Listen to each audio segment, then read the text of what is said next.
présence, qu'il est déjà là et nous attend. Ce chant dit que je n'oublierai jamais ce que Dieu a fait pour moi. Et en ces temps où on peut parfois douter, dire mais Seigneur, est-ce que je suis vraiment dans ta main? Est-ce que vraiment je suis dans ta volonté? Rappelons-nous ce qu'il a fait pour nous. Et que ses promesses, elles sont toujours oui et amen pour nous. Amen. Ça ne dépend pas de nous, mais c'est lui. C'est ses promesses à lui.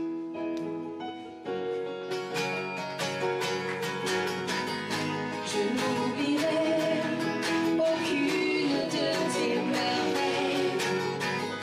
Quand par les autres, tu m'as affranchi mon cœur. Tu m'as trouvé, libéré, ouvert la mer pour me délivrer. Oh Yahweh, les enfants, je veux vous entendre aussi. Seigneur, tu combats pour moi. La victoire est en toi, alléluia, alléluia.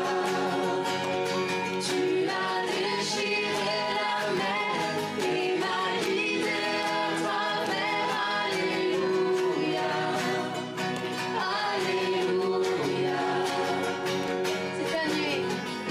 C'est ta nuée qui me guide dans la journée. Ton feu la nuit est une lumière à mes pieds. Tu m'as trouvé, libéré, ouvert la mer pour me délivrer. Oh Yahweh, Seigneur, tu combats pour moi. Dieu, la victoire est en toi. Alléluia, alléluia. Tu as déchiré la mer et m'as guidé à travers, alléluia, alléluia. Dieu, tu viens dans mon Égypte.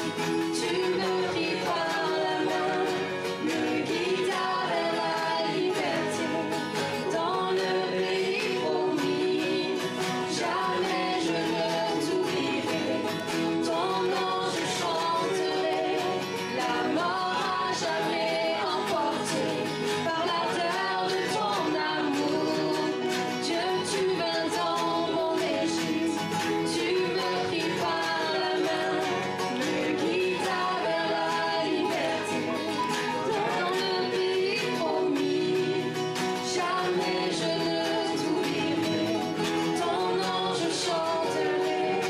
La mort a jamais emporté par l'ardeur de ton amour.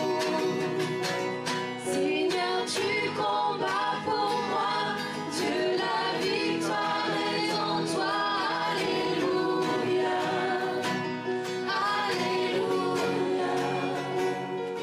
Tu as déchiré la mer et m'as guidé à travers, alléluia, alléluia. Oui, ensemble nous te louons, Seigneur, pour toute cette année écoulée. Jésus, tu as toujours été là, Seigneur. Dès que j'ai tourné mes regards vers toi, tu as répondu. Dès que je t'ai prié, tu as été là, Seigneur. Tu as été fidèle, tu nous as délivrés. Dans la maladie, tu as été là. Dans l'affliction, tu as été là. Tu nous as guidés, tu nous as conduits, Seigneur. Oh oui, nous voulons plus de toi en cette nouvelle année, Seigneur.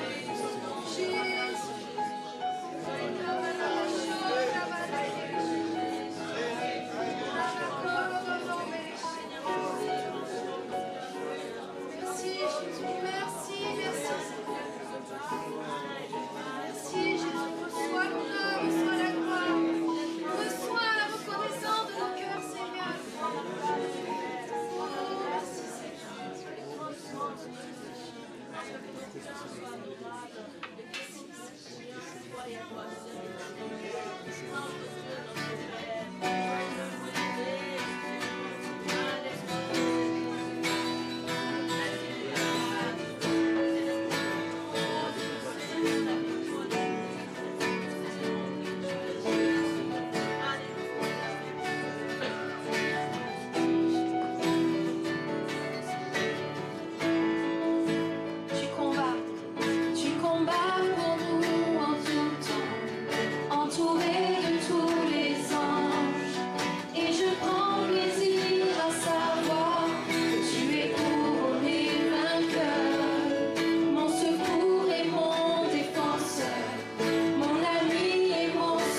mettons notre foi en toi, Jésus.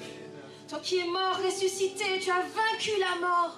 Et même pour les combats qui sont encore là devant nous, nous proclamons que tu es couronné vainqueur, Jésus. Et cette année, tu vas encore être victorieux dans nos vies. Alléluia. Nous voulons mettre nos yeux plus haut, Seigneur. Te regarder à toi. Amen. Tu mets la paix dans les cœurs ce matin. Tu mets la foi dans les cœurs ce matin. Amen, Jésus. Une espérance dans l'avenir, une foi, une joie qui vient de toi uniquement, Saint-Esprit. Amen. Tu le fais ce matin. Amen. Parce que tu es là, Saint-Esprit.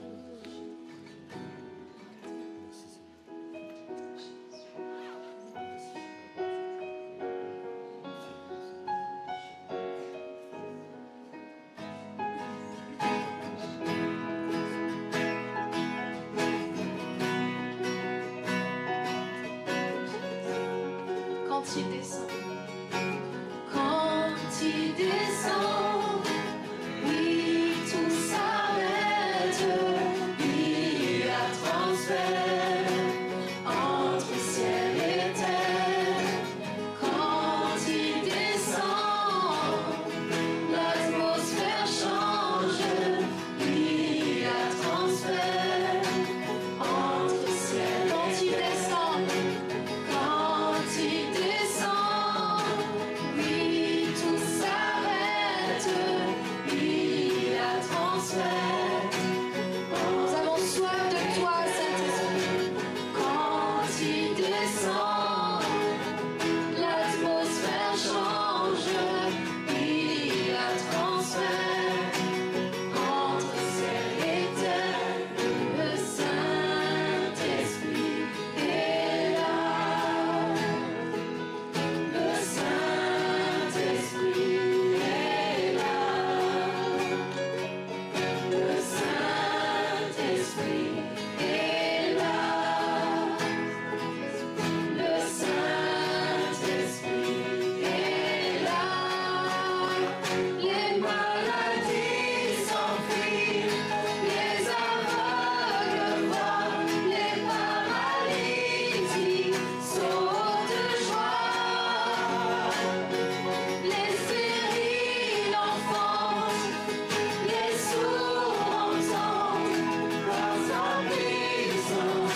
matin que le Seigneur guérit quelqu'un dans ses pensées. Amen.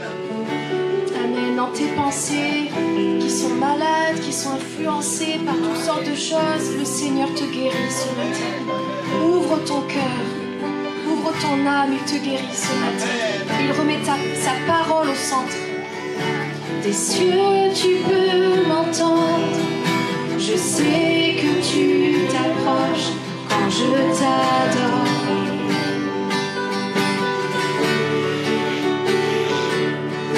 Et pris par ton amour, les vagues et le vent surviennent et je demeure. Je lève les mains vers les cieux, je te donne mon cœur, je dirai à mon âme, tu es Dieu de tout. Mais si les mers se déchaînent, tu parles et tu les calmes, tu es mon repos, tu es au contrôle. Dans la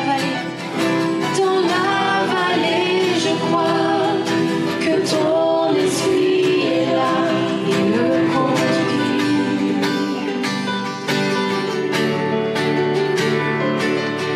Me guidant pas à pas, tu donnes un sens à ma vie, j'ai besoin de toi. Je lève les mains vers les cieux, je te donne mon cœur, je dirai à mon âme, tu es Dieu de tout. Mais si les mers se déchaînent, tu parles et tu les calmes, tu es mon repos, tu es au contrôle. En toi seul je me confie, parfait dans tout ce que tu dis. Tu es commencement et fin, au-dessus de mes desseins. Nul n'est semblable à toi, nul ne t'égale. En toi seul je me confie, parfait dans tout ce que tu dis. Tu es commencement et fin, au-dessus de mes desseins. Nul n'est semblable à toi, Jésus. Et je lève les mains vers les cieux, je te donne mon cœur, je dirai à mon âme, tu es Dieu de tout. Même si les mers se déchaînent, tu parles et tu les calmes, tu es mon repos, tu es au contrôle. Amen. Ceux qui n'ont pas eu l'occasion encore d'élever la voix, louez le Seigneur pendant ces moments.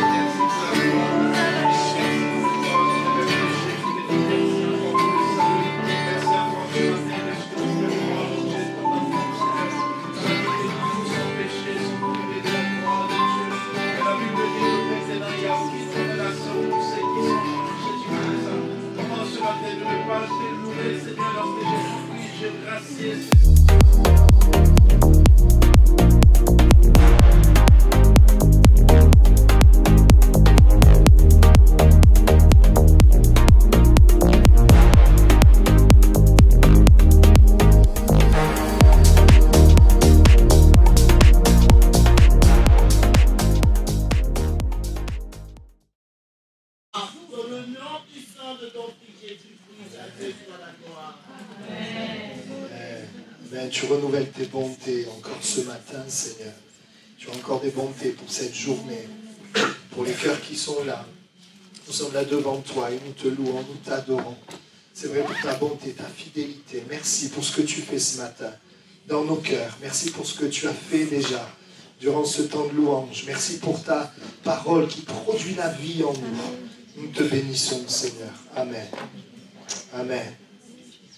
Voilà, nous sommes le dernier jour de l'année et Vous savez, quand on arrive à la fin de quelque chose, en général, on se réjouit déjà de ce qui était bien. On fait un petit flashback et puis on remercie Dieu pour ce qu'il a fait. Je ne sais pas si tu l'as fait, mais de remercier le Seigneur pour sa fidélité, sa bonté durant toute l'année 2023. Amen. Et c'est vrai, quand on arrive à la fin de quelque chose, on fait un bilan et on voit ce qui est positif. Et on bénit Dieu pour ce qui est positif. Amen. Mais on doit aussi faire un bilan pour remettre en question ce qui n'allait pas, afin de bâtir l'année suivante différemment. Parce que si tu te réjouis seulement sans remettre en question, tu feras les mêmes choses l'année d'après. Amen.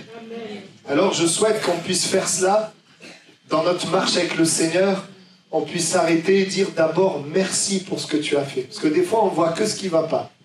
Vous savez, l'homme il est fort pour ça. Voir que ce qui ne va pas, mais voir ce qui va. Et il y a déjà une chose où tu peux remercier le Seigneur, c'est que ce matin tu es là. Amen. Alléluia. Voilà, j'aimerais, c'est un message un peu particulier, spécial, je voudrais m'adresser particulièrement à l'église. Juste avant de commencer, vous dire qu'il n'y a pas de culte des enfants ce matin. Voilà, puisqu'on est le 5e dimanche du mois. Hein, voilà.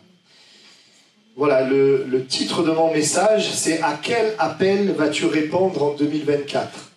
Vous savez, parce qu'il y a plein de choses qui nous appellent.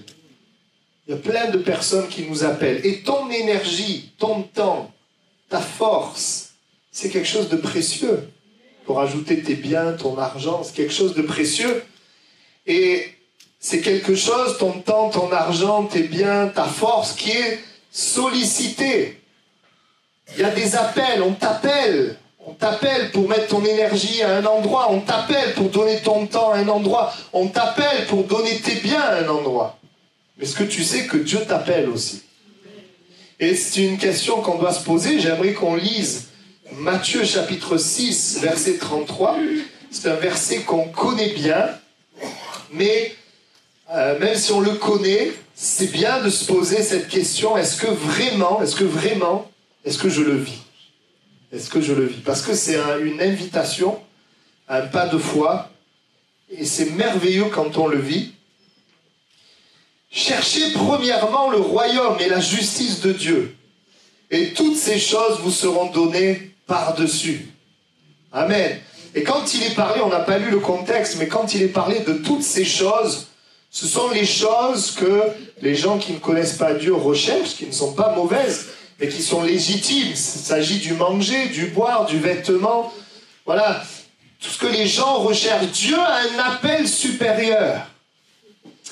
Nous ne sommes pas appelés à juste chercher à manger, à nous vêtir, à avoir des biens. Il y a un appel supérieur, c'est un appel noble, c'est un appel glorieux. C'est l'appel à la manifestation du royaume de Dieu sur la terre et à ce que le règne de Dieu vienne sur la terre. C'est un appel qui est glorieux, magnifique, merveilleux, mais cette gloire, cette merveille, elle sera révélée seulement quand tu seras dans l'éternité. J'aimerais vous raconter l'histoire d'un homme qui, en pleine nuit, alors qu'il pleut, il est là, rempli de pluie, il est tout trempé, il frappe à la porte d'une maison et il demande un abri. Et cet homme qui était charitable le fait entrer et l'abrite, et lui permet de passer la nuit. Le lendemain matin, il repart, il n'y a plus la pluie. Et voilà qu'il a fait une simple action. Et puis quelques jours plus tard, il y a tout un cortège qui arrive chez lui. Il frappe à la porte. Et là, il se présente. Alors il ouvre la porte et la personne se présente. Voilà, bonjour, je suis le duc de tel comté. Et il arrive avec tout un cortège. Je suis venu vous remercier. Parce que lorsque j'ai eu besoin, eh bien, vous m'avez accueilli. Et alors, il lui offre des cadeaux. Lui, il ne s'y attendait pas. Il est reconnaissant, il voit tous ces cadeaux. Et il comprend que la personne en pleine nuit qui est venue tremper, eh c'était le duc. Il ne réalisait pas que la personne qu'il avait servie, c'était une personne élevée. Il ne savait pas qu'en servant cette personne, il aurait tellement de récompenses. Et c'est un petit peu l'image des chrétiens qui servent Dieu. On a l'impression, on sert notre prochain. On est là, on fait peut-être des actions simples, donner un verre d'eau froide, la Bible dit. Pouvoir accueillir quelqu'un à Noël, pouvoir bénir quelqu'un, prier pour quelqu'un, venir un soir où il fait froid, le jeudi, ici, prier pour quelqu'un. Des actions qui semblent tellement simple, tellement anodine, mais un jour dans le ciel, tu verras que tu as servi le grand roi. Et le grand roi te récompensera. Et je te pose cette question en 2023. À quel appel as-tu répondu? J'aimerais vraiment que tu réfléchisses un instant. Est-ce que juste on peut, c'est pas dans les habitudes, mais juste incliner nos têtes, fermer les yeux et juste prends un temps pour penser à cette année 2023. Prends un temps et pose-toi la question, où est-ce que j'ai mis mon énergie? Où est-ce que j'ai mis mon cœur? Mes biens, je les ai utilisés pourquoi? À quoi j'ai donné mon temps? Juste quelques instants, réfléchis. Réfléchis quelques instants. Tu peux peut-être repasser quelques mois. Voilà, je pense que tu as réfléchi. Et Dieu voudrait ce matin t'interpeller et te dire que l'année 2023 termine, l'année 2024 commence, et que Dieu a une question qu'il pose. Et c'est ce qu'on va lire maintenant dans Ésaïe chapitre 6, verset 8. Et il y a un homme qui a entendu la question de Dieu. Et ce matin, Dieu veut que tu entendes cette question. Cette question, Ésaïe chapitre 6, verset 8, Ésaïe dira « J'entendis la voix du Seigneur disant, qui enverrai-je? Qui marchera pour nous ?» Nous, la Trinité, Père, Fils, Saint-Esprit, qui marchera pour nous? Je répondis, me voici, envoie-moi. Il y a un appel de Dieu sur ta vie, à vivre le royaume et à être un instrument pour la manifestation du royaume sur la terre. Le royaume, c'est le règne de Dieu, c'est la sphère où Dieu est le roi. Et il nous appelle à faire sa volonté. Et un des aspects de sa volonté est un organe que Dieu utilise pour amener la manifestation de son royaume, eh bien c'est l'Église. C'est l'Église. L'Église toulousaise. Ou ton église locale si tu es visiteur au milieu de nous. C'est l'Église. L'Église tournée vers Dieu pour l'adorer. L'Église tournée vers le monde pour amener la réalité de Dieu dans le monde. Bien sûr, nous avons ces deux dimensions, la dimension personnelle, où nous vivons notre vie avec Dieu de manière personnelle. Nous prions Dieu, nous sommes des témoins là où Dieu nous a placés, mais il y a aussi la dimension de l'Église. Oui, je fais partie de l'Église. L'Église, c'est vrai, par abus de langage, on parle du bâtiment, mais l'Église, c'est les croyants, le rassemblement des croyants. Et tu es l'Église, mais est-ce que dans tes actes, est-ce que véritablement, tu as permis que l'Église manifeste le royaume de Dieu? C'est une vraie question qu'on peut se poser. Parce que Jésus dira, je bâtirai mon Église. Je bâtirai mon Église. Et quand Dieu sauve un homme, Dieu sauve une femme, une âme, cette âme devient une pierre vivante. Cette âme devient l'Église. Et c'est pour ça que Dieu dira à plusieurs reprises, n'abandonnez pas votre assemblée comme c'est la coutume de quelques-uns. Si tu quittes ton assemblée pour une autre assemblée, parce que je sais pas, tu as un déménagement, pas parce que tu as un conflit, ça c'est pas bon, mais que Dieu te bénisse. Mais si tu quittes l'Église pour vivre ta vie chrétienne tout seul, il y a un problème. Et encore une fois, et ce matin, j'aimerais rappeler que chercher le royaume de Dieu et sa justice, c'est chercher à ce que l'Église locale, parce que l'Église, c'est la partie visible du royaume. Comment les gens connaîtront le royaume de Dieu invisible sans l'Église? Donc Dieu veut utiliser l'Église pour que les gens connaissent le royaume. Quand ils viennent au milieu de nous, qu'ils aient plus qu'un cours, comme on a un cours de maths, un cours de physique, mais qu'ils aient une parole vivante avec un Dieu qui agit dans leur cœur. Et ça, c'est la responsabilité du pasteur, c'est sûr, mais c'est aussi la responsabilité de chaque croyant. À chaque fois qu'un croyant croit, qu'un croyant place sa foi en Dieu, qu'un croyant vit avec Dieu, ça augmente l'onction dans l'Église. Et moi, je sais de quoi je parle, parce que j'ai parfois prêché le même message dans des endroits différents, et il n'y a pas la même onction. Il n'y a pas les mêmes choses qui se passent. Et je rêve et je souhaite que nous soyons des hommes et des femmes qui faisons partie de l'Église, qui permettons à l'Église de grandir, de croître, qui nous attendons à Dieu, à ce Dieu qui renouvelle ses bontés à chaque réunion, Alléluia. Parce que Dieu est vivant et qu'on ne s'habitue pas juste à une liturgie. Il va y avoir les chants, la prédication, on va se saluer, ça sera fini. Mais dans tout ça, Dieu veut manifester ses bontés. Dieu veut parler à ton cœur. Moi, je suis toujours ébloui, ébahi. Parfois, je vais à la réunion de prière. Bon, moi, c'est plus le mardi. Je viens ici le jeudi, c'est pour prêcher. Mais le mardi, c'est plus pour écouter. Je suis toujours ébahi, ébloui de ce que je suis là, dans cette simple réunion, et que Dieu me parle. Alors, bien sûr que Dieu te parle aussi, heureusement, quand tu lis la Bible tout seul dans ta chambre. Mais Dieu a voulu l'Église pour t'aider justement à continuer à servir l'Éternel. Parce qu'il y a des moments où on est fatigué, il y a des moments où ça ne va pas, il y a des moments où on dévie dans nos pensées, et Dieu se sert de l'Église pour te ramener. Alléluia. Vous savez, l'Église, et ça je voudrais dire, c'est la volonté de Dieu.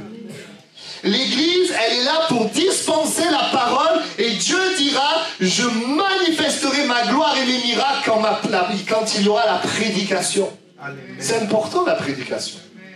Bien sûr, la prédication comme ce matin, mais il y a aussi la manifestation de Dieu quand toi tu ouvres la bouche et quand tu proclames la parole de Dieu. La manifestation de Dieu, c'est pour ça qu'on veut mettre la parole au centre, parce que c'est cette parole qui sauve les âmes, qui change les vies, et l'Église, elle est là pour dispenser la parole qui sauve et qui édifie. Amen. Mais l'Église, elle permet à ta vie d'être bénie d'une manière particulière. Parce qu'il y a une bénédiction dans l'Église que tu ne pourras jamais vivre tout seul dans ta chambre. Tu entends? Même moi, le pasteur, je sais personnellement les temps les plus forts, les choses les plus fortes que Dieu a fait dans ma vie, c'était avec l'Église.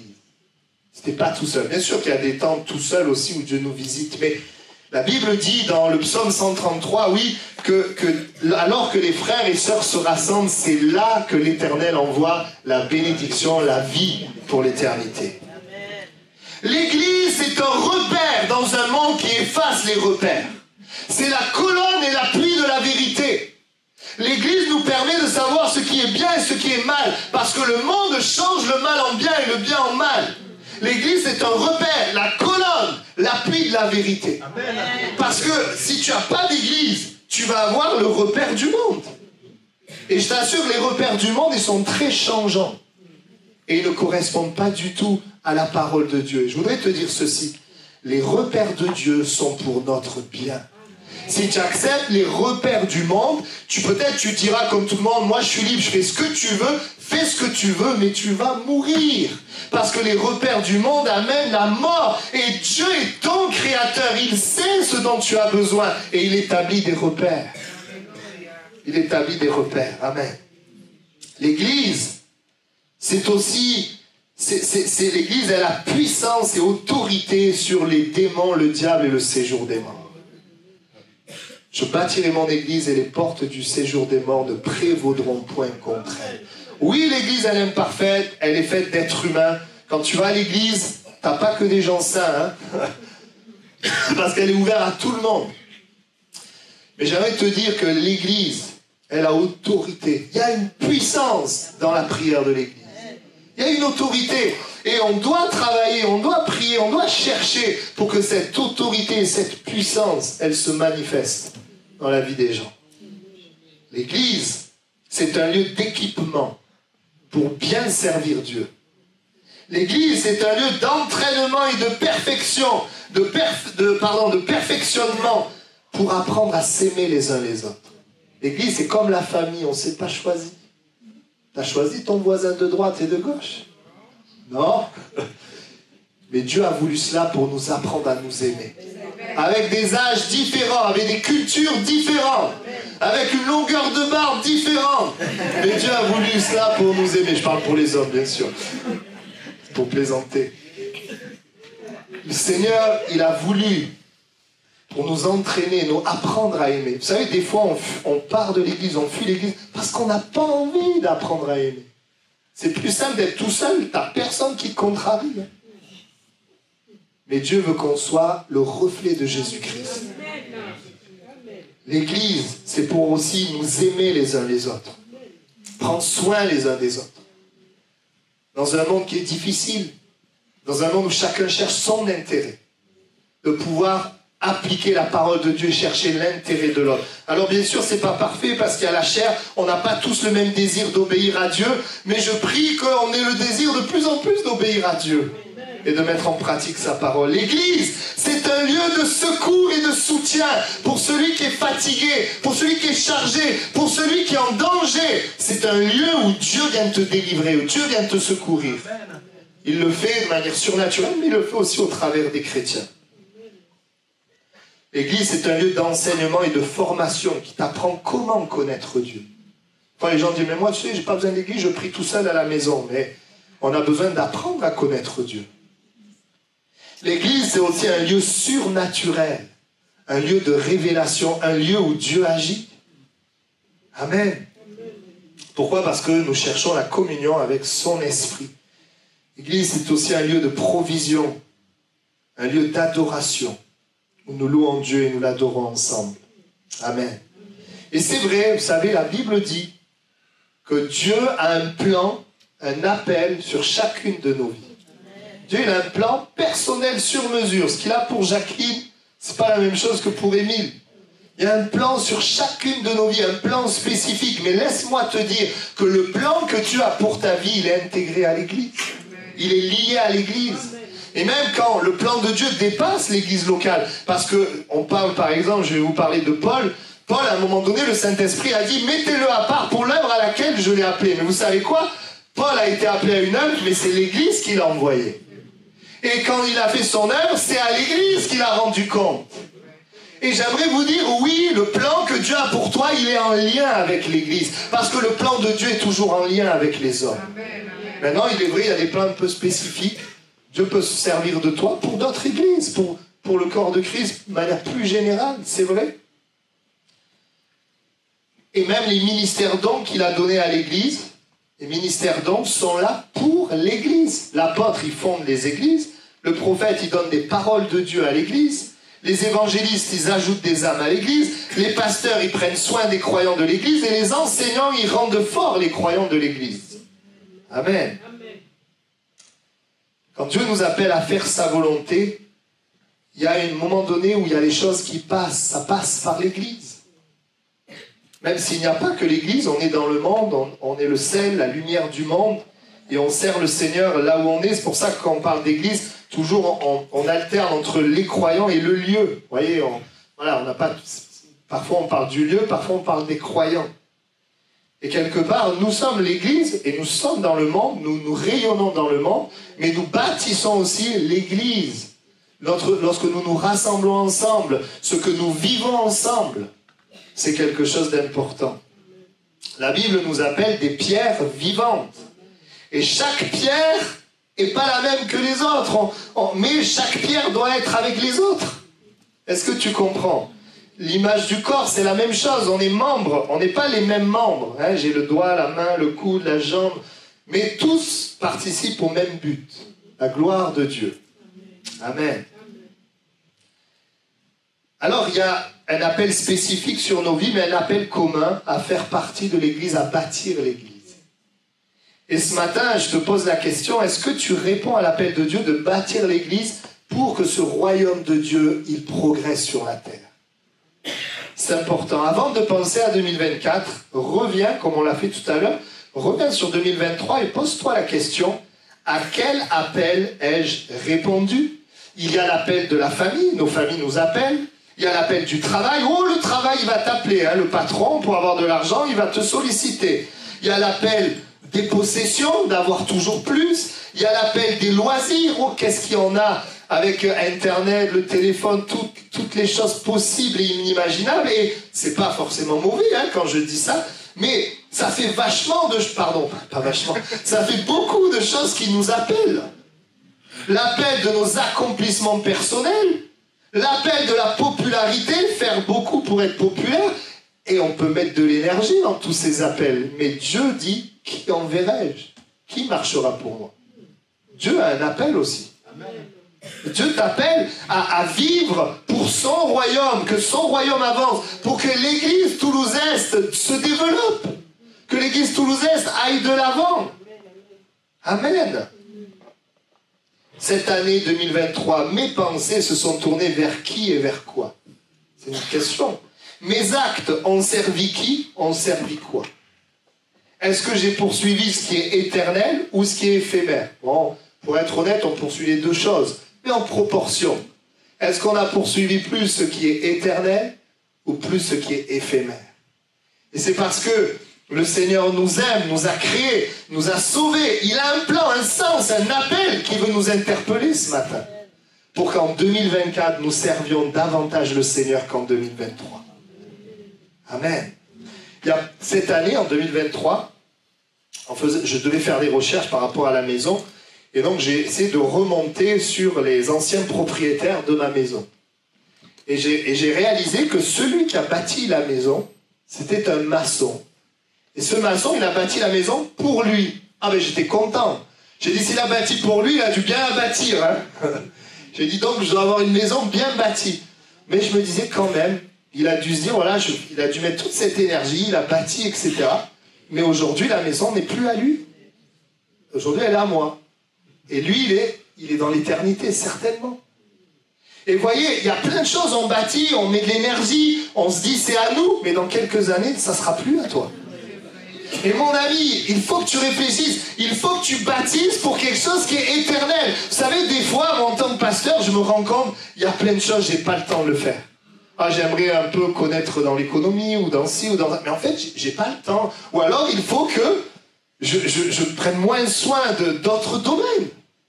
Vous savez, si vous voulez servir Dieu, si vous voulez dire oui à Dieu, eh bien, il faut dire non à d'autres choses. Tu ne peux pas dire oui à tout. Si tu dis oui à tout, ton énergie sera divisée. Dieu parle à quelqu'un. Et pourquoi Dieu parle à ton cœur? Parce que dans ton cœur, tu n'es pas satisfait. Parce que le Saint-Esprit t'appelle. Il y en a, on est satisfait. Gloire à Dieu. Alors, des fois, ma chair me dit, bah, c'est vrai, je ne peux pas faire ça, j'ai pas le temps en fait. Et d'un autre côté, je dis, mais je sais une chose, je poursuis ce que Dieu me demande de faire. Et ça me donne de la joie. Oui, ça me donne de la joie, mais j'ai des pertes dans d'autres domaines. Mais ces pertes sont compensées parce que je vois le Seigneur prendre soin de moi. Soin de la famille. Et je voudrais vraiment te dire, les choses de la terre passeront. Cet homme avait amassé, se disait, c'est bon, j'ai pour beaucoup d'années. Et Dieu dit, insensé, cette nuit même, tu passes de l'autre côté, tout ce que tu as bâti là, ben ça va aller à quelqu'un d'autre. Et finalement, qu'est-ce que tu as bâti pour le ciel? Eh bien rien, parce que tu étais occupé à bâtir sur la terre. Bien-aimé, l'église toulousaise, c'est ce que Dieu veut que nous bâtissions, c'est l'organe visible du royaume de Dieu. Dans ce quartier, et je voudrais encourager tous ceux qui servent le Seigneur, mais je voudrais aussi que tu serves le Seigneur selon ce que Dieu te demande. Moi, je suis un pasteur, je ne suis pas un pasteur qui est là toujours à dire, allez, il faut que tu serves, tu fasses ça, etc. Mais je dois vous dire quand même, il faut que tu écoutes le Seigneur dans ton cœur. C'est mon rôle de dire, nous avons été créés pour le servir, pour l'adorer. Moi, j'ai plutôt une tendance à vouloir laisser les gens tranquilles. Mais je crois que le Seigneur, il veut nous amener à le servir. Avoir soif, faim de lui. Amen. Donc par rapport à ton église locale, par rapport à Toulouse-Est, si je fais partie de cette église, est-ce que je contribue au développement? Par ma prière, par mon service? Ou est-ce que l'église Toulouse-Est me sert seulement pour mon développement à moi? Oui, l'église, elle est là aussi pour ça. Elle est là pour te bénir. Dieu est là pour te faire du bien, pour t'aider dans tes problèmes. Et combien on prêche des messages sur cela? Mais l'église, elle est là pas seulement, et Dieu est là pas seulement pour répondre à tes problèmes, mais il veut se servir de toi pour résoudre les problèmes des autres aussi. Pour que les âmes soient sauvées. Est-ce que je participe à ce que l'église croisse au salut des âmes, à la vie abondante des croyants? Ou est-ce que je m'occupe seulement de ma vie? Dieu te dit ce matin que si tu t'occupes de son royaume en premier, il s'occupera de toi. Et laisse-moi te dire, il s'occupera mieux de toi que si toi tu t'occupes de toi. Il s'occupera mieux de toi que si toi tu t'occupes de toi-même. Je suis heureux cette année d'avoir vu des jeunes recevoir Dieu et s'engager pour servir Dieu. Je suis heureux pour tous les bien-aimés qui, depuis l'ouverture de cette église, servent fidèlement. Et je veux vous encourager. Il n'y a pas des foules qui se lèvent pour vous applaudir, hein, comme les footballeurs dans les stades. Mais laissez-moi vous dire que chaque chose que vous faites pour le Seigneur le voit. Et je voudrais encourager l'Église. Nous sommes dans une phase de l'Église où l'Église a besoin de colonnes, où l'Église a besoin d'hommes et de femmes qui prennent à cœur l'Église. L'Église, c'est important. L'Église toulousaine, c'est mon Église. Et quand il y a un problème, je ne dis pas tant pis. Non, c'est ma responsabilité. Et Dieu, c'est le Seigneur qui parle à nos cœurs. Je bénis Dieu pour les personnes qui vont au-delà d'exécuter des tâches, qui prennent à cœur, qui voient un besoin et qui répondent. Amen. Tout cela parce que je comprends que l'Église, c'est la volonté de Dieu pour que le royaume de Dieu se manifeste. On bénit le Seigneur pour l'Église toulousaine, ce que Dieu fait, pour tous les gens qui viennent au milieu de nous. On a 4 personnes qui ont été baptisées en 2023. Merci Seigneur. Amen. Gloire à Dieu. On peut applaudir le Seigneur. Il y a eu Claire en janvier, Nausta en juin, Jason en septembre et Katharina en décembre. C'est l'année où on a eu le plus de baptêmes. Merci Seigneur. Mais ce n'est pas beaucoup non plus. Je voudrais voir d'autres personnes être sauvées. Mais ça, c'est aussi le travail de l'Église. Dieu envoie des gens et pose la question, mais qui va s'en occuper? Parce que Dieu nous envoie des gens, mais si personne s'en occupe, comment l'Église va grandir? C'est pas évident, hein? Alors bien sûr, c'est la responsabilité du pasteur, mais pas seulement. Amen. Il y a besoin que l'œuvre de Dieu continue, que ça puisse se développer. L'Église rentre dans une phase où il faut qu'elle se développe qualitativement avant quantitativement. Quand il y a la qualité, il y a la quantité. Mais ce n'est pas parce qu'il y a la quantité qu'il y a la qualité. Amen. Amen. Les âmes soient sauvées, que les chrétiens vivent la victoire. Servir Dieu, ce n'est pas que servir Dieu pour que les âmes soient sauvées. Servir Dieu, c'est soutenir ton frère et ta sœur dans son problème, voir ton frère être vainqueur. Quand tu invites chez toi, comme beaucoup vous le faites, vous invitez chez vous des chrétiens ou des âmes nouvelles, vous servez Dieu. Vous servez l'Église. Alors, ce n'est pas dans les locaux, c'est chez vous, mais le travail, il se fait. L'amour est manifesté. Alléluia. Et c'est important. Moi, je me réjouis quand j'entends des frères et sœurs, ils prient ensemble, ils s'invitent, ils prennent soin les uns des autres, ils s'appellent. Tout ça, c'est servir Dieu. Et je veux t'encourager si tu le fais. Tu n'auras peut-être pas des gens qui t'applaudissent, mais Dieu le voit. Amen. Dieu le voit comme cet homme, il a accueilli un monsieur mouillé, il ne savait pas que c'était un grand-duc. Il ne savait pas. Il ne savait même pas qu'il allait recevoir des cadeaux. On ne le fait pas pour ça. On le fait parce qu'il nous a tellement aimés que nous, on veut l'aimer en retour. Mais il est tellement bon qu'il nous fait des cadeaux. Amen. Et vous savez, il faut que j'avance. Je me rends compte de l'heure. Je suis qu'au début du message, il faut que j'avance. Vous savez que pour que l'Église grandisse, et je voudrais rentrer maintenant dans le cœur du message. Oui, Dieu dit qui enverrai-je, qui marchera pour nous. Mais il n'utilise pas, il ne prend pas n'importe qui. Et c'est ça qu'on doit bien comprendre. Parce que s'il prenait n'importe qui, vous savez ce qui se passerait? La personne commencerait à le servir, au bout d'un mois, elle serait découragée, elle arrêterait. Non, quand Dieu nous appelle, il veut qu'on commence, mais qu'on termine. Il veut qu'on commence, mais qu'on persévère. Et voici pourquoi ce matin, je vais donner des points précis pour que tu puisses continuer.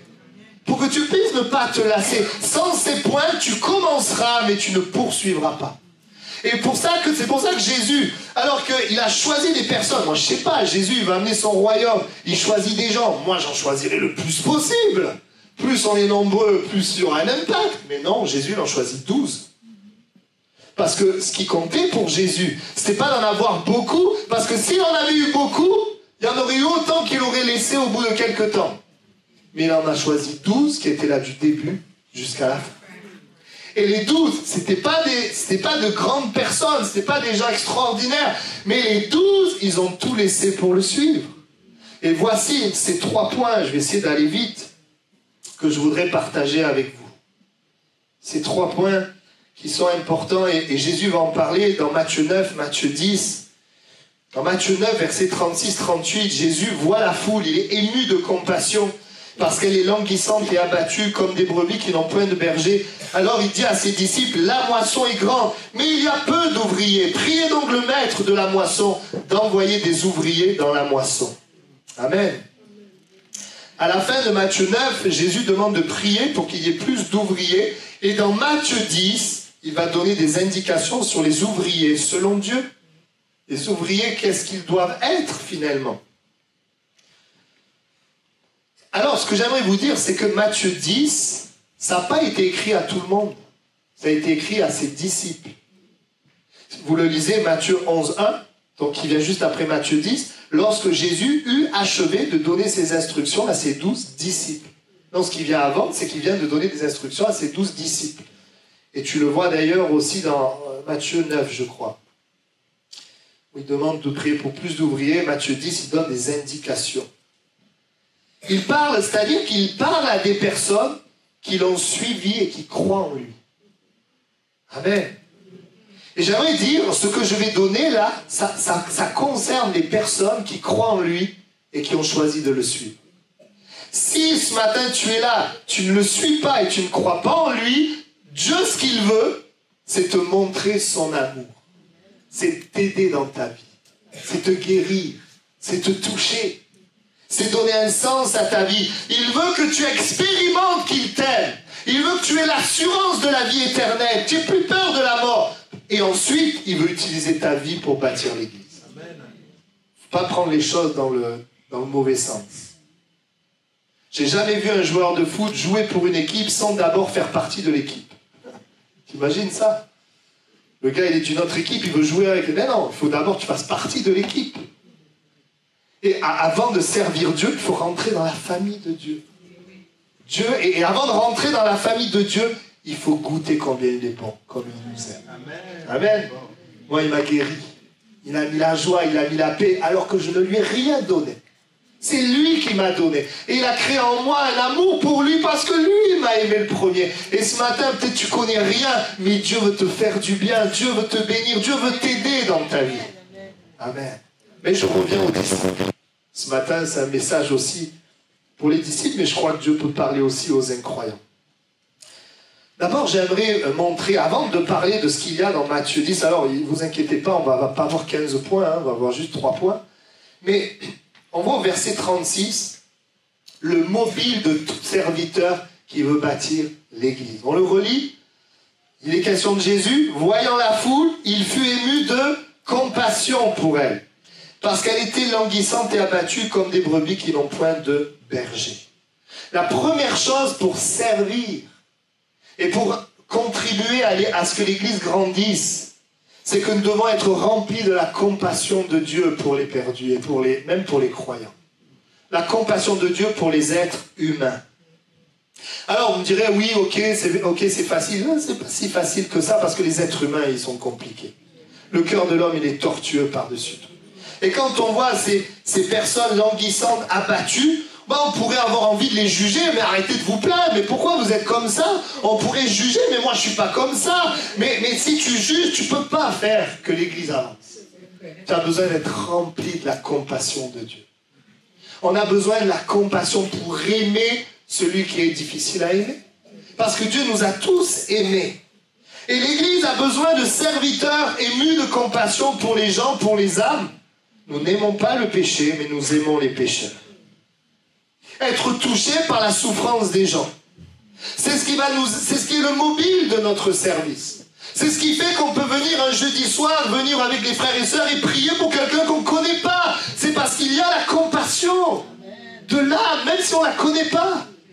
Et c'est encore pire quand tu les connais et qu'ils sont difficiles et qu'ils ne t'aiment pas. Mais la compassion de Dieu. Amen. De ce côté-là, on sait de quoi je parle. Mais c'est vrai. C'est ça qui nous amène à venir prier dans nos réunions de prière. C'est ça qui va nous amener à vouloir les connaître à la fin de la réunion. C'est ça qui va nous amener à faire partie des agapes où on cherche à connaître les gens. C'est l'amour, c'est la compassion. Amen. C'est ça qui nous amène à prendre du temps pour servir au sein de l'église, à passer le balai pour que les gens qui viennent ils trouvent un lieu propre. C'est ça qui nous amène à faire des montages vidéo pour qu'ils aient accès à la parole de Dieu. Ce qui nous amène à garder leurs enfants pour qu'ils écoutent la parole de Dieu, à sacrifier un culte et garder leurs enfants, à entendre ba au lieu d'entendre la parole de Dieu. C'est la compassion qui nous amène à faire ça. Si tu penses qu'à toi, à dire ben non, moi j'ai pas envie de rater un culte, tant pis pour eux, hein, vous n'avez qu'à pas avoir d'enfants. La compassion nous amène à donner de nous, de notre temps, de notre cœur. C'est ça qui nous amène à faire des enseignements ludiques pour les enfants, parce que les enfants sont des âmes précieuses. Vous savez, un jour, il y avait un adulte et un enfant, et puis il y a une personne qui dit à son voisin, ben, tu vois, là, il y a une âme et demie. Une âme et demie. Voilà. Elle dit, ah bon, il y a une âme et demie? Tu veux dire qu'il y a l'adulte, c'est une âme, et puis l'enfant, c'est une demi-âme? Il dit, non, c'est l'adulte qui est une demi-âme, parce qu'il a presque fini sa vie. Par contre, l'enfant, c'est une âme entière, parce qu'il a toute sa vie à vivre. Ah oui, t'as raison, hein. C'est vrai, hein. Nous, notre regard, c'est les enfants. Oh là là, les enfants, ils ne comprennent rien, hein. C'est des petits. Les enfants, ils ont toute leur vie. Toi, il ne te reste pas toute ta vie encore, hein, sans être bon. Oubliez ce que j'ai dit. Ça coûte du temps, ça coûte de l'argent, parfois des vacances, ça coûte de l'énergie. Mais qu'est-ce qui nous pousse à vouloir nous impliquer à l'église toulousaise? C'est l'amour des âmes. La compassion. Vous savez, bien sûr, j'ai de la joie. C'est bizarre ce que je vais vous dire, peut-être, mais vous voyez, cette semaine, bon, ben, j'étais en famille, on a fait. Mais j'ai des personnes qui m'ont appelé. Il y avait une sœur qu'on a eue dans une église. Elle avait personne à qui parler. Elle m'a appelé. Elle dit, je ne sais pas à qui parler. J'ai des problèmes. Je t'appelle. Ben, j'étais heureux qu'elle m'appelle. J'étais heureux de pouvoir prier avec elle. J'étais heureux d'être dérangé dans mon emploi du temps parce que c'est le cœur de Dieu. De pouvoir aimer, de pouvoir... Alors bien sûr, je suis limité, mais non, mon Dieu n'est pas limité. On fait ce qu'on peut. C'est de l'exhorter. On a prié ensemble. On a prié ensemble. Est-ce que tu es heureux quand ou ça t'embête quelqu'un t'appelle? Tout dépend, c'est à la compassion, en fait. Amen. Amen. C'est tellement important. La compassion des âmes. Ça vaut la peine. Ça vaut la peine. Vous savez, quand il y a la compassion, il y a plus de joie à donner qu'à recevoir. Quand il n'y a pas la compassion, il y a plus de joie à recevoir qu'à donner. Et bien sûr, servir mon prochain, ça se fait dans l'église, mais ça se fait aussi en dehors de l'église. Bien sûr, la compassion des âmes, c'est les nouveaux, mais c'est aussi les chrétiens. Et il y en a, ils sont plus doués pour les âmes nouvelles, et d'autres, ils sont plus doués pour les chrétiens. Mais Dieu te demande de tout faire. Et peut-être de plus, là où le Seigneur te demande, de donner davantage. Amen. Je me rappelle ce pasteur qui partageait avec moi. Il disait, voilà, j'avais des leaders de chant, ils faisaient des chants nouveaux, tout ça, ils chantaient, puis à un moment donné, j'ai dit, vous allez vous arrêter. Parce qu'en fait, il n'y avait pas la compassion pour les gens. Vous voulez juste chanter, etc. Mais il n'y avait pas la compassion. Et il y a des éléments qui montraient que finalement, c'était plus important, certains aspects, que les gens, en fait, qu'ils servaient. Vous savez, tout ce qu'on fait, même la louange, tout ça, c'est pour Dieu et c'est pour les gens. Amen. Vous savez, c'est pas le talent qui compte en premier. Le monde, il n'a pas besoin de nos talents. Et il est plus talentueux que nous. Nous, c'est là, pendant les vacances, on allait leur montrer un spectacle. Tu vois, il y a des gens, ils savent faire de ces trucs. Ah, ils ont des talents, il n'y a pas de souci. Meilleurs que nous, mais le monde a besoin d'amour. Le monde a besoin de compassion. Ça, le monde, il y a une famine de compassion. Une apparence, mais... Et vous savez, on est là, on est appelé à amener et à agir par amour. Et je voudrais vous dire, celui qui a une relation avec Dieu peut aimer. Alléluia. Alléluia. Est-ce que tu es prêt à aimer l'Église, les gens, les âmes en 2024? Amen. Amen. Je passe au deuxième point. Je vais essayer d'aller vite. La compassion, elle vient de qui? La Bible dit, l'amour est répandu dans nos cœurs par le Saint-Esprit. Sans relation avec le Saint-Esprit, tu ne peux pas aimer dans le temps. Tu peux aimer une semaine, tu peux aimer 3 jours, tu peux aimer même un mois si tu es très, très fort. Tu ne pourras pas aimer tout le temps.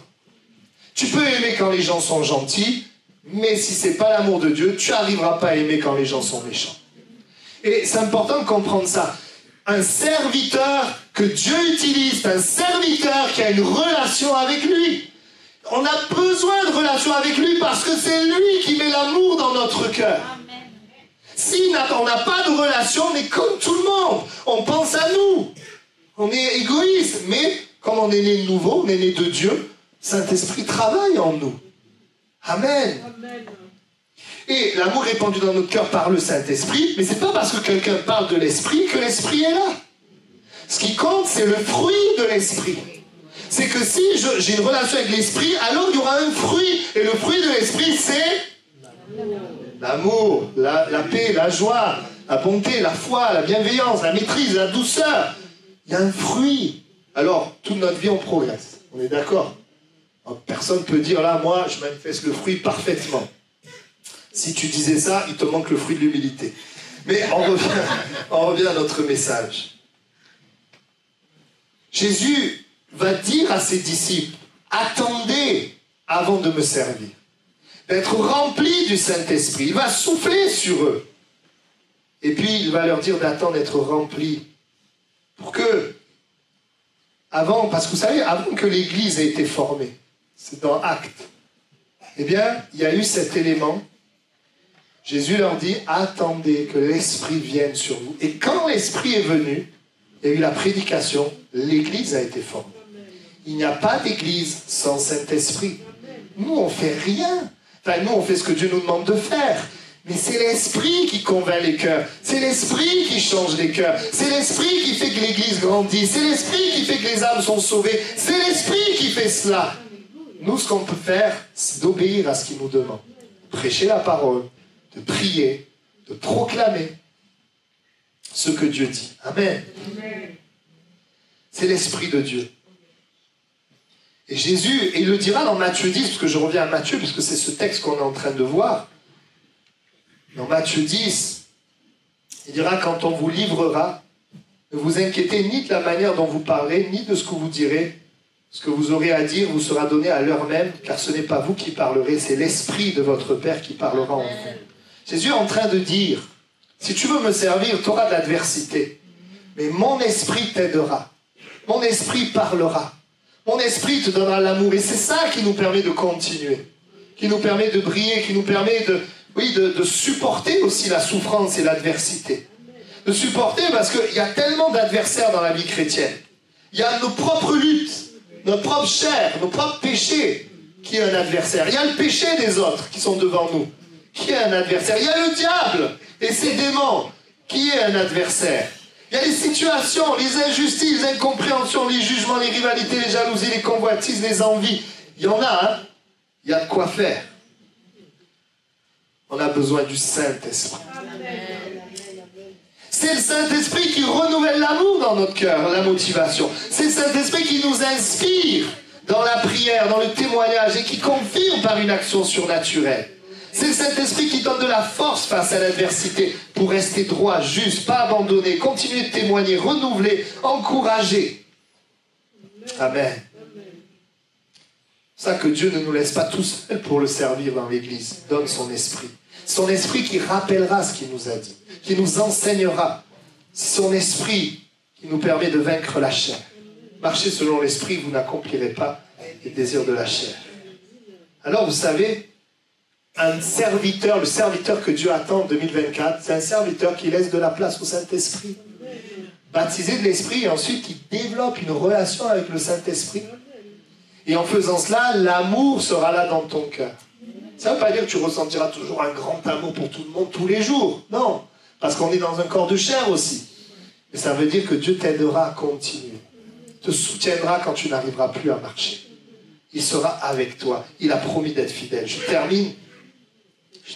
terminer le message avec le troisième point. Toujours dans Matthieu 10, il dira ceci au verset 38. Celui qui ne prend pas sa croix et ne me suit pas n'est pas digne de moi. Et je dois le dire aussi, un message comme celui-ci, et je le répète, je l'ai dit tout à l'heure, en fait c'est se donner à Dieu. Et pour se donner à Dieu, je l'ai dit tout à l'heure, je le répète, pour dire oui à Dieu, je dois dire non à d'autres choses. Je peux pas, il y a des choses, je peux pas. Vous voyez, regardez, les gens qui gagnent les Jeux Olympiques, je l'ai déjà dit ça. Pour gagner les Jeux Olympiques, ils sont obligés de dire non à plein de choses. S'ils disent oui au gâteau, ils disent oui au loisir, ils disent oui, et puis ils ne pourront pas gagner les Jeux Olympiques. Pour gagner les Jeux Olympiques, il faut dire oui à l'entraînement, oui à l'entraînement, oui à l'entraînement. Et non à d'autres choses. De la même manière, si nous voulons que l'œuvre de Dieu avance, nous avons besoin de dire oui à l'œuvre de Dieu et donc de dire non à d'autres choses. Est-ce que vous me suivez? Amen. Nul ne peut servir de maître. Oui, il haïra l'un et aimera l'autre. Il s'attachera à l'un et méprisera l'autre. On ne peut servir Dieu et maman. Dieu te demande de laisser des choses inférieures pour te consacrer aux choses supérieures. Amen. En tant que chrétien, on est libre. On a le droit de faire plein de choses. Mais si on veut être efficace et vivre pleinement ce que Dieu a prévu, eh bien Dieu nous appelle à nous consacrer pleinement à lui. Amen. Le jeune homme riche, il voulait suivre Jésus. Jésus l'a appelé à le suivre. Il a dit, va, vends ce que tu as, donne-le aux pauvres et suis-moi. Vous savez, il est reparti triste. Je vais vous dire quelque chose. Mais une fois qu'il est reparti triste, moi je crois que si tu parlais avec lui, il t'aurait dit, mais moi tu sais, je crois en Jésus, j'aime Jésus. Hein. Moi, je pense qu'il t'aurait dit ça. Mais il est à côté de ce que Dieu avait pour lui. Tu peux être là, dire, moi j'aime Jésus, je crois en Jésus, mais tu n'es pas dans ce que Dieu a prévu pour toi. Ça vaut la peine de laisser les choses inférieures pour ce qui est supérieur. Parce que tu as le témoignage du Saint-Esprit dans ton cœur qui te dit, oui, c'est ça. Tu vis dans ce que je t'appelle à vivre. Amen. Je vais terminer. Et combien de fois là que je termine? C'est la première. Dieu prend du temps. Écoutez bien, Dieu prend du temps à nous montrer les choses à abandonner pour vivre les choses éternelles. Vous savez pourquoi Dieu prend du temps? Parce que nous prenons du temps à l'écouter, à lui obéir. Et parce qu'on ne fait pas toujours de suite ou facilement ce qu'il nous demande. Parce qu'on se dit, laissez ça pour Dieu, c'est pas grave, je suis Dieu quand même, j'aime Dieu quand même. Oui, t'aimes Dieu, mais si le Saint-Esprit te dit de laisser ça, c'est parce que vraiment il a prévu autre chose pour toi. Ça vaut la peine. Amen. Catherine Kuhlman, qui était une femme de Dieu et qui a vécu dans la prédication une onction comme peu l'ont vécu.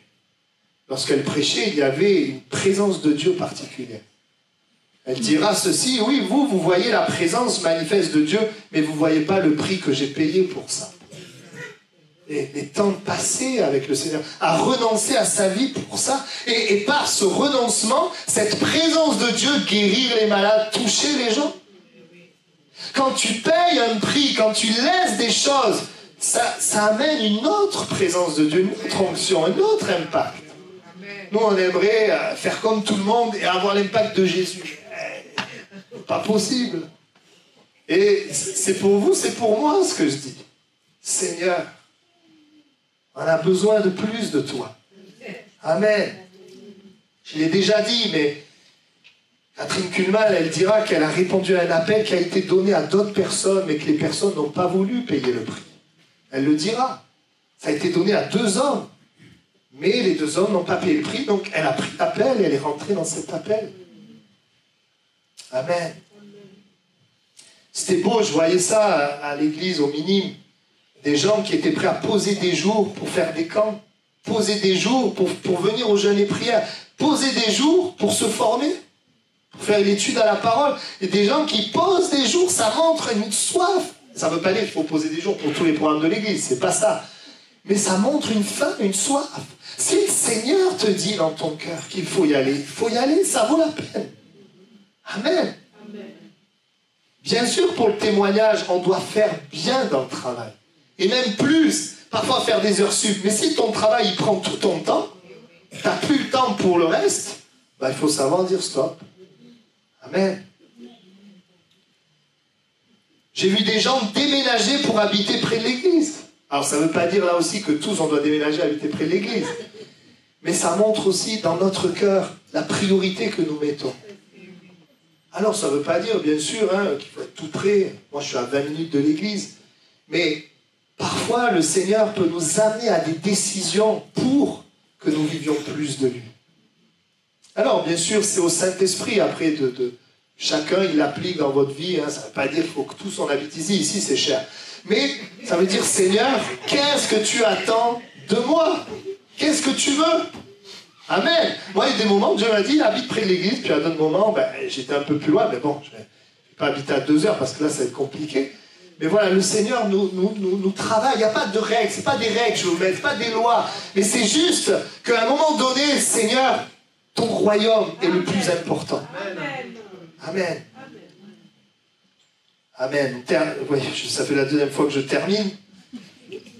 Je veux bénir Dieu pour tous ceux qui croient dans la prière. Je bénis Dieu pour nos réunions du jeudi où il y a plus de monde. Je bénis Dieu. Mais on peut encore progresser. Ça va être en 80 au culte et 30 à la réunion de prière. C'est même pas la moitié. Donc béni soit Dieu pour ceux qui viennent. Et pour les autres, je voulais te dire, priez pour ton frère, ta soeur. Priez pour les âmes. Priez pour ce quartier. C'est quelque chose de précieux et d'éternel. Amen. Je veux bénir le Seigneur pour tous les serviteurs qui servent fidèlement chaque dimanche, parfois depuis des années. Et je veux honorer ce travail et vous dire que chaque chose que vous avez fait, c'est pour lui. Toutes les fois où tu as fait le ménage, où il n'y a personne pour te dire merci et bravo, mais le Seigneur le voit. Amen. Je veux bénir Dieu pour tous ceux qui ont soif de plus de Dieu. Et je vois ça aussi dans certains cœurs.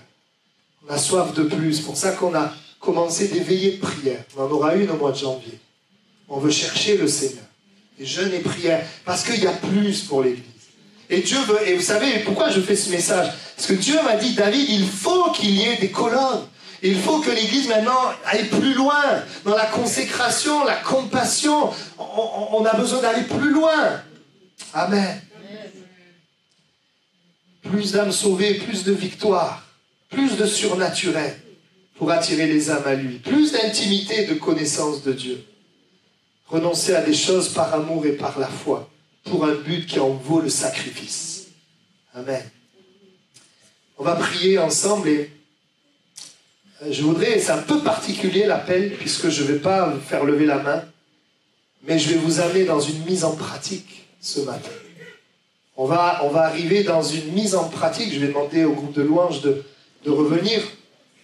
Et juste avant de parler de cette mise en pratique, peut-être que ce matin, quelqu'un est là, il n'y a pas de désir dans ton cœur, il n'y a pas d'amour pour Dieu, mais Dieu a de l'amour pour toi.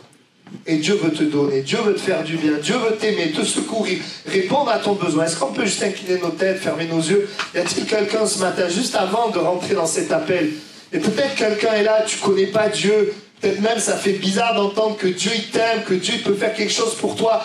Mais je voudrais prier pour que Dieu te guérisse, pour que Dieu pourvoie, pour que Dieu te touche, pour que Dieu agisse dans ta famille, pour que Dieu guérisse ton cœur. Si tu as un tel besoin, même si tu lui as rien donné, tu ne le connais pas, Dieu veut te donner. Je te demanderai juste de lever la main là où tu es, je veux prier pour toi. Ouais, Dieu te voit, Dieu te voit. Est-il encore quelqu'un? Dieu vous voit. Quelqu'un qui a besoin, tu peux baisser la main une fois que vous l'avez levé. C'est juste une manière de dire, Seigneur, j'ai besoin de toi et je m'attends à toi. C'est juste pour que tu saches, oui, Dieu te voit, juste pour que tu saches que s'il se passe quelque chose, c'est pas le hasard. C'est que Dieu a vu ta main levée. Là, Dieu te voit. Avec l'Église ensemble, on veut prier maintenant. Seigneur, te prions pour ces bien-aimés qui peut-être connaissent les choses du monde mais ne connaissent pas les choses de Dieu. Ma prière, c'est que tu viennes les secourir. Et tu viens leur montrer ton amour, démontrer ton amour. Et je déclare la provision, la guérison, la libération. Je déclare le besoin pourvu par ta puissance. Et je déclare qu'ils reconnaissent que ce n'est pas un hasard, mais c'est la main de Dieu. Je brise tout pouvoir du diable sur leur vie au nom de Jésus. Et je déclare le royaume, le ciel qui est ouvert à cause de la mort et de la résurrection de Jésus. Parce que tu es mort, tu t'es fait pauvre pour les enrichir. Et je prie qu'ils s'attachent non pas à ta bénédiction, mais qu'ils puissent s'attacher à toi. Merci de ce que tu fais. Toi qui as levé la main, eh bien tu vas voir le Seigneur agir. Attache-toi à lui. Amen. Maintenant, j'aimerais rentrer dans cet appel. Tu es appelé à plus t'impliquer pour Toulouse-Est en 2024 qu'en 2023. Mais si tu le fais juste humainement, ça ne tiendra pas. Mais si tu reconnais l'action de l'Esprit dans ton cœur, tu ne peux pas changer ton passé, mais tu peux changer ton avenir. Et tu dis, Seigneur, je veux continuer. Peut-être je veux me lever.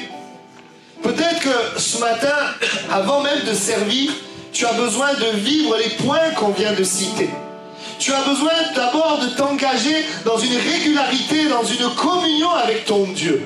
Tu as besoin peut-être d'être rempli de l'Esprit de Dieu, baptisé de l'Esprit, et de vivre par l'Esprit. Eh bien, engage-toi dans cette direction-là.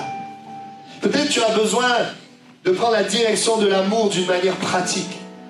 Peut-être que tu vis déjà une relation avec Dieu, mais tu es centré sur toi, sur tes besoins, et tu es appelé maintenant à te tourner vers ton prochain, pouvoir aimer.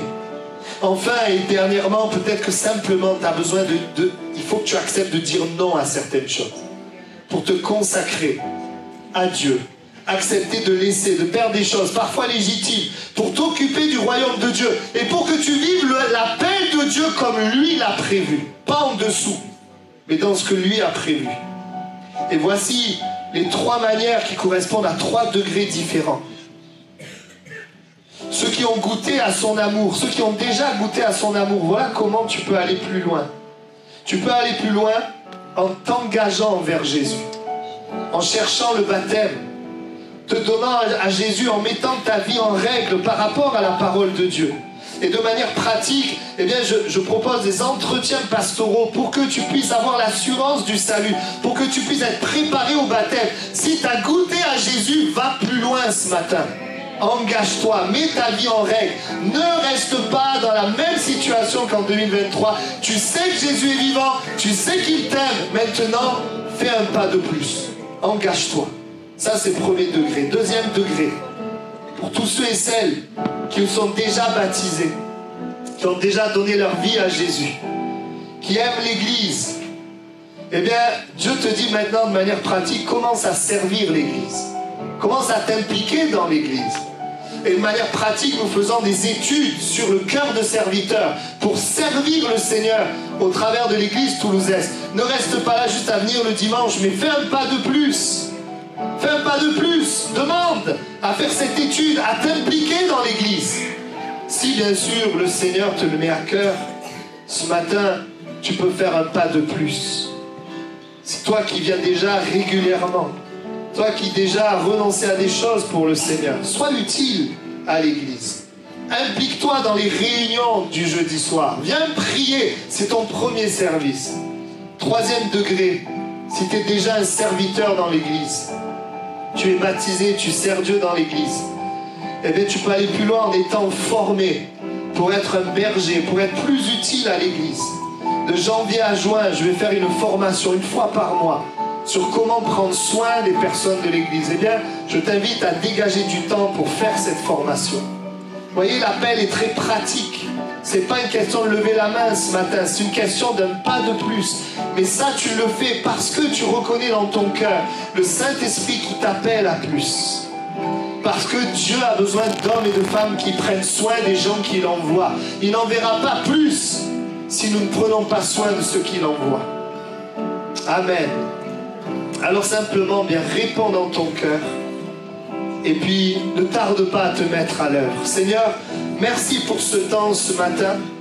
Nous voulons chercher en premier le royaume de Dieu et ta justice. Et nous voulons te prier pour que l'Église toulousaise, elle aille de l'avant. Pour que les âmes soient sauvées. Et pour que les chrétiens soient vainqueurs. Nous prions, Seigneur, afin que nous soyons des serviteurs, remplis de l'Esprit, avec comme mobile l'amour de Dieu. Seigneur, et qui se consacrent à toi, qui sont prêts à dire non à des choses pour dire oui à ton œuvre. Seigneur, c'est toi qui fais l'œuvre dans les cœurs, c'est toi qui crée le vouloir et le faire. Nous ne voulons pas faire les choses humainement. Et merci pour ce que tu fais ce matin. Et merci pour toutes les réponses qui vont être données à ce message. Nous te prions qu'en 2024, nous cherchions en premier ton royaume et ta justice. Et merci de ce que tu nous fais la promesse de t'occuper de nous et de nos besoins. Merci Seigneur. Amen. On va avoir juste un temps, on va prendre ce chant, Yahweh se manifestera. Prenons un temps où on déverse notre cœur devant le Seigneur, où peut-être le Seigneur est en train de travailler nos cœurs et on prend la décision. C'est tellement facile d'être touché par Dieu, mais c'est autre chose de faire un pas de plus, un pas de foi. Et de simplement déverser ton cœur, prier. Peut-être lui parler et répondre à cet appel. Prends ce temps vraiment devant le Seigneur. Amen. Chantons. Amen.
à ce que ton royaume s'étende, à ce que ton royaume vienne dans ce quartier, dans nos familles, là où tu nous as placés.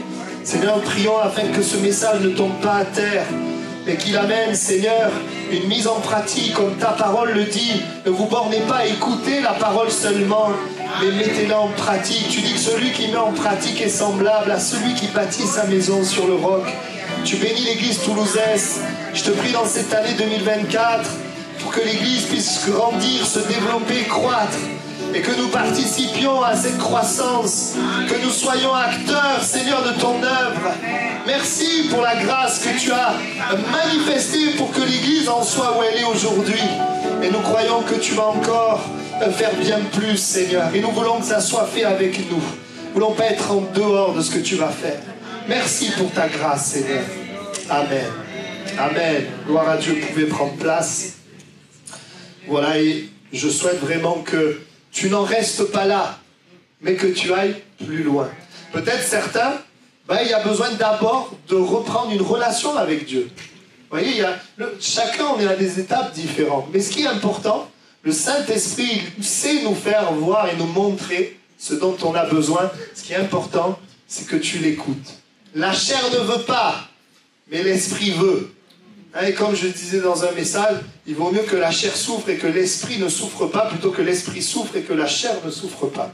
Réfléchissez, que vraiment on puisse glorifier le Seigneur. Amen.